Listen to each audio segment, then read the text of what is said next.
Welcome back to my channel. ಹೊಸದಾಗಿ channel ನೋಡ್ತಾ ಇದ್ದರೆ ಸಬ್ಸ್ಕ್ರೈಬ್ ಮಾಡಿಕೊಂಡು ಸಪೋರ್ಟ್ ಮಾಡಿ. ಸಚ್ಚಿದಾನಂದ ಸಾಯಿನಾಥ್ಗೆ ನಮಸ್ಕಾರ ಮಾಡುತ್ತಾ ಸಾಯಿನಾಥರ ಅನುಗ್ರಹ ಎಲ್ಲರ ಮೇಲೂ ಇರಲಿ ಅಂತ ವಿಡಿಯೋ ಪ್ರಾರಂಭ ಮಾಡ್ತಾ ಇದ್ದೀನಿ. ಇದೇ ಮಂಗಳವಾರ ನಮಗೆ ಗ್ರಹಣದ ಜೊತೆ ಅಮಾವಾಸ್ಯೆ ಬಂದಿದೆ. ಅಮಾವಾಸ್ಯೆ ಅಂದಾಗ ನಮಗೆ ಮನಸ್ಸಿಗೆ ಬರುವಂಥದ್ದು ಏನಂದರೆ, ಅಪ್ಪ ಅಮಾವಾಸ್ಯೆ ಬಂದಿದೆ, ಕಷ್ಟಗಳು ಜಾಸ್ತಿ ಇರುತ್ತೆ ಅಂತ. ಹೌದು, ನೆಗೆಟಿವ್ ಎನರ್ಜಿ ಅನ್ನುವಂಥದ್ದು ಸರಿ ಸುಮಾರಾಗಿ ನಮ್ಮನ್ನು ಕಾಡೋದಕ್ಕೆ ಸ್ಟಾರ್ಟ್ ಮಾಡ್ತಾ ಇರುತ್ತೆ ಈ ದಿನಗಳಲ್ಲಿ.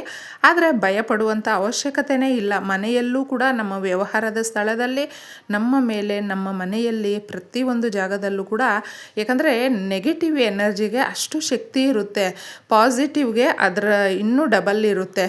ಆದರೆ ಪಾಸಿಟಿವು ನಮ್ಮ ಹತ್ರ ಸೇರೋದಕ್ಕೆ ಮುಂಚೆನೇ ನೆಗೆಟಿವ್ ಅನ್ನುವಂಥದ್ದು ಫಾಸ್ಟಾಗಿ ಬರೋದ್ರಿಂದ ನಾವು ಅದಕ್ಕೆ ಗುರಿ ಆಗ್ತೀವಿ ಅನ್ನೋದು. ಅಷ್ಟು ಬಿಟ್ಟರೆ ಮನೆಯಲ್ಲಿ ಸಣ್ಣದಾಗಿ ಪರಿಹಾರವನ್ನು ಮಾಡಿಕೊಂಡ್ರೆ, ನಮ್ಮ ಹಿರಿಯರು ಈ ರೀತಿಯ ಪರಿಹಾರಗಳನ್ನು ಮಾಡಿಕೊಂಡು ಯಥೇಚ್ಛವಾಗಿ ಅವರು ಲಾಭಗಳನ್ನು ತಂದುಕೊಂಡಿದ್ದಾರೆ ಸ್ನೇಹಿತರೆ.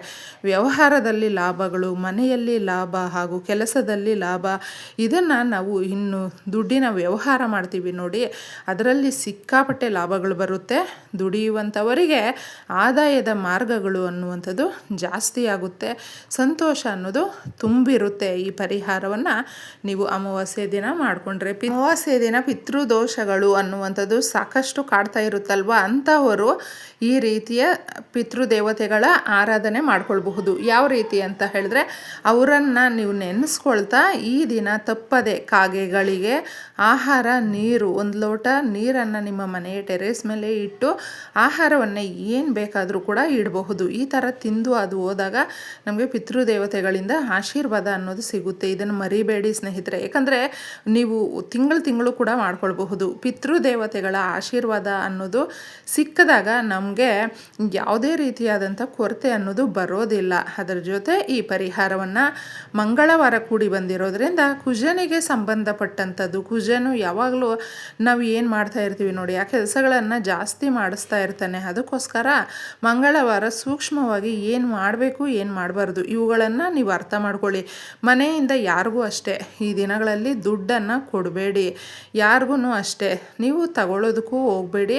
ಸಾಲವನ್ನು ತಗೊಂಡ್ಬಿಟ್ರೆ ಮಾತ್ರ ಜಾಸ್ತಿನೇ ಕಷ್ಟ ಇರುತ್ತೆ ಸ್ನೇಹಿತರೆ. ಈ ದಿನ ಸಾಲ ಮಾಡಿಕೊಂಡ್ರೆ ಪ್ರತಿ ಬಾರಿನೂ ಕೂಡ ಸಾಲ ಮಾಡಿಕೊಳ್ಳುವಂಥ ಪ್ರಮೇಯ ಅನ್ನೋದು ನಮ್ಮನ್ನು ಸುತ್ತಕೊಂಡು ಬರುತ್ತೆ. ಸಾಲಗಾರರಾಗಿ ನೆಮ್ಮದಿ ಅನ್ನೋದು ಹಾಳು ಮಾಡ್ಕೊಳ್ತೀವಿ. ಈ ದಿನ ಕೆಂಪು ಬಟ್ಟೆಗಳನ್ನು ಹಾಕ್ಕೊಳ್ಳೋದಕ್ಕೆ ಹೋಗಬೇಡಿ.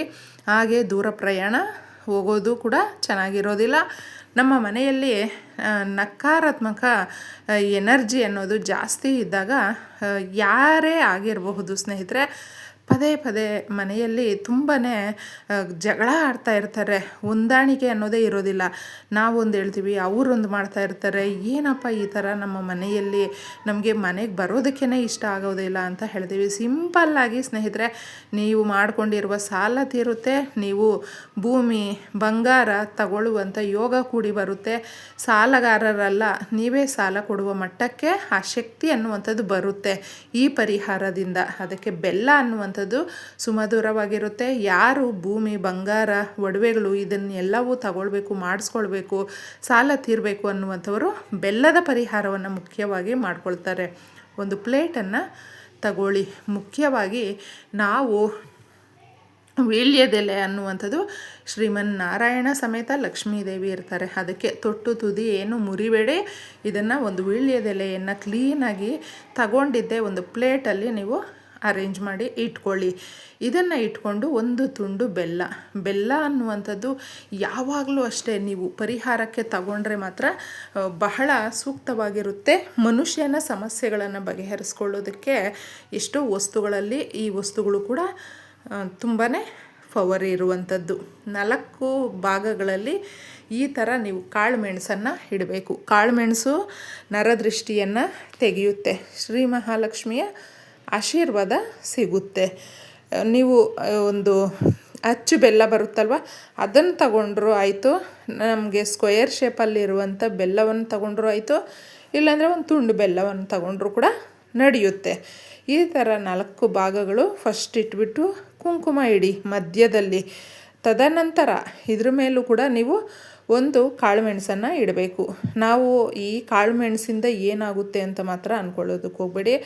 ನಮ್ಮ ಸಮಸ್ಯೆಗಳನ್ನು ನಾವು ಯಾವುದೇ ರೀತಿಯಾದಂಥ ದುಡ್ಡು ಕಾಸು ಕೊಟ್ಟು ಪರಿಹಾರಗಳು ಮಾಡ್ಕೊಳ್ಳೋದು ಕುಡ್ಕೊಂಡು ಹೋಗ್ತಾ ಇದ್ದರೂ ಕೂಡ ಅಷ್ಟೊಂದು ರಿಸಲ್ಟ್ ಬರುತ್ತೋ ಇಲ್ವೋ, ಆದರೆ ತಪ್ಪದೆ ನಮಗೆ ಇದರಿಂದ ಬಹಳ ಲಾಭ ಅನ್ನೋದು ತಂದುಕೊಡುತ್ತೆ. ಸಮಸ್ಯೆಗಳನ್ನು ನಿಂತ ಜಾಗದಲ್ಲೇ ಬಗೆಹರಿಸ್ಕೊಳ್ಬಹುದು. ಎಷ್ಟೋ ಜನಕ್ಕೆ ಮಧ್ಯಮ ಕುಟುಂಬದವರಿಗೆ ಒಡವೆಗಳು ಮಾಡಿಸ್ಕೊಳ್ಳೋದು, ಮನೆ ಕಟ್ಟೋದು ಹಾಗೂ ಪ್ರಾಪರ್ಟಿ ತಗೊಳ್ಳೋದು, ಇದನ್ನೆಲ್ಲವೂ ಕೂಡ ನಾವು ಮಾಡಬೇಕು ಅಂದರೆ ಒಂದು ದೊಡ್ಡ ಕನಸೇ ಹೊತ್ಕೊಂಡಿರ್ತೀವಿ. ಅದು ಎಷ್ಟು ವರ್ಷಗಳು ಕಳೆದ್ರೂ ಕೂಡ ಆಗೋದಿಲ್ಲ. ಕೆಲವೊಂದು ಬಾರಿ ಆ ಕನಸಾಗೆ ಉಳಿದುಬಿಟ್ಟಿರುತ್ತೆ.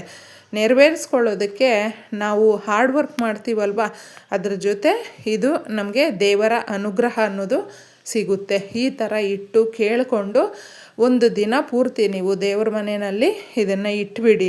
ಮಾರನೇ ದಿನ ಇದನ್ನು ದೇವತಾ ವೃಕ್ಷಗಳು, ಬೇವಿನ ಮರ ಆಗಿರಬಹುದು ಅಥವಾ ಅರಳಿ ಮರ ಆಗಿರಬಹುದು, ಆ ಜಾಗಕ್ಕೆ ಮಾತ್ರ ದೇವತಾ ವೃಕ್ಷಗಳಲ್ಲಿ ನೀವು ಯಾವುದಾದ್ರೂ ಒಂದನ್ನು ಆಯ್ಕೆ ಮಾಡಿಕೊಂಡು ಹತ್ತಿರದಲ್ಲೇ ಸ್ವಲ್ಪ ಇದನ್ನು ತಗೊಂಡೋಗಿ ಮಣ್ಣನ್ನು ತೆಗೆದುಬಿಡಬೇಕು. ಸ್ವಲ್ಪ ತೆಗೆದುಬಿಟ್ಟು ಎಲೆ ಸಮೇತ ಇದನ್ನು ಹಾಕಿ ನಾವು ಮುಚ್ಚಿಬಿಟ್ಟು ವಾಪಸ್ಸು ಹಿಂತಿರುಗಿ ನೋಡಬಾರ್ದು.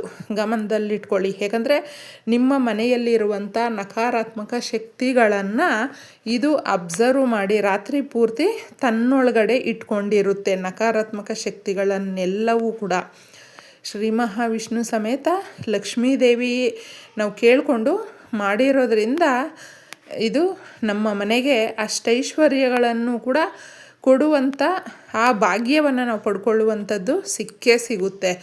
ಈ ಥರ ಮಣ್ಣು ಮುಚ್ಚಿಬಿಟ್ಟು ಸೀದಾ ವಾಪಸ್ ಬಂದು ನೀವು ಕೈ ಕಾಲು ಮುಖ ತೊಳ್ಕೊಂಡು ನಿಮ್ಮ ಮನೆಯಲ್ಲಿ ಇನ್ನೇನು ಕೆಲಸಗಳಿರುತ್ತೆ ನೋಡಿ ಅವುಗಳನ್ನು ಮಾಡ್ಕೊಳ್ಳಿ. ಈ ಪರಿಹಾರವನ್ನು ಮಾಡಿಕೊಳ್ಳುವಾಗ ರಹಸ್ಯವಾಗಿ ಮಾಡ್ಕೊಳ್ಬೇಕು. ಯಾರಿಗೂ ಅಷ್ಟೇ ತಿಳಿಸೋದಕ್ಕೆ ಹೋಗಬೇಡಿ. ಯಾಕಂದರೆ ನಾವು ಫಸ್ಟೇ ಪರಿಹಾರ ಮಾಡ್ಕೊಳ್ತಾ ಇದ್ದಾಗೆ ಹೇಳಿಬಿಟ್ರೆ ತುಂಬ ಅಸೂಯೆ ಪಡ್ಕೊಳ್ಳುವಂಥವರು ಇರ್ತಾರೆ. ಇಷ್ಟು ಚೆನ್ನಾಗಿದ್ದಾರೆ, ಇನ್ನೂ ಚೆನ್ನಾಗಿರಬೇಕು ಅಂತ ಏನಾದರೂ ಬಯಸ್ತಾ ಇದ್ದಾರೆ, ಇವ್ರಿಗೆ ಇನ್ನೂ ಆಸೆ ನೋಡಿ ಕಡಿಮೆನೇ ಆಗಿಲ್ಲ, ಈ ಥರ ಎಲ್ಲನೂ ಅಸೂಯೆ ಪಡ್ಕೊಳ್ತಾರೆ. ಹಾಗೂ ರಿಸಲ್ಟು ಬರೋದಕ್ಕೆ ಸಾಧ್ಯ ಆಗೋದಿಲ್ಲ. ಅದಕ್ಕೆ ನರದೃಷ್ಟಿಯಷ್ಟು ಕೆಟ್ಟ ದೃಷ್ಟಿ ಮತ್ತೊಂದು ಇಲ್ಲ ಅಂತ ಹೇಳಬಹುದು. ಇದನ್ನು ಮಾಡಿಕೊಳ್ಳುವಾಗ ಗುಟ್ಟಾಗಿ ಮಾಡಿಕೊಳ್ಬೇಕು. ತದನಂತರ ಒಂದು 4-6 ಜನಕ್ಕೆ ನಾವು ಇದನ್ನು ಹೇಳಿದ್ರೆ ಅವರು ಕೂಡ ಮಾಡಿಕೊಂಡಾಗ ಏನಾಗುತ್ತೆ ಅಂದರೆ ಅದು ತುಂಬಾ ಒಳ್ಳೆಯದಾಗುತ್ತೆ. ನೀವೇನಾದರೂ ಅವ್ರಿಗೂ ಕೂಡ ಶೇರ್ ಮಾಡಿದ್ರೆ ಆ ಪುಣ್ಯ ಫಲ ಅನ್ನುವಂಥದ್ದು ನಿಮಗೂ ಕೂಡ ಸಿಗುತ್ತೆ ಸ್ನೇಹಿತರೆ. ಇಷ್ಟನ್ನು ನಾವು ತಪ್ಪದೆ ಮಂಗಳವಾರ ರಾತ್ರಿ ಮಾಡಿಕೊಂಡ್ರೆ ನಮ್ಮ ಮನೆಗೆ ಯಥೇಚ್ಛವಾಗಿ ಆದಾಯದ ಮಾರ್ಗಗಳು ತೆರೆದುಕೊಂಡು ಸಂಪತ್ತು ಅನ್ನೋದು ಬರುತ್ತೆ. ಎಲ್ರಿಗೂ ಒಳ್ಳೆಯದಾಗಲಿ. ಮಾಡ್ಕೊಂಡು ನೋಡಿ. ಧನ್ಯವಾದ.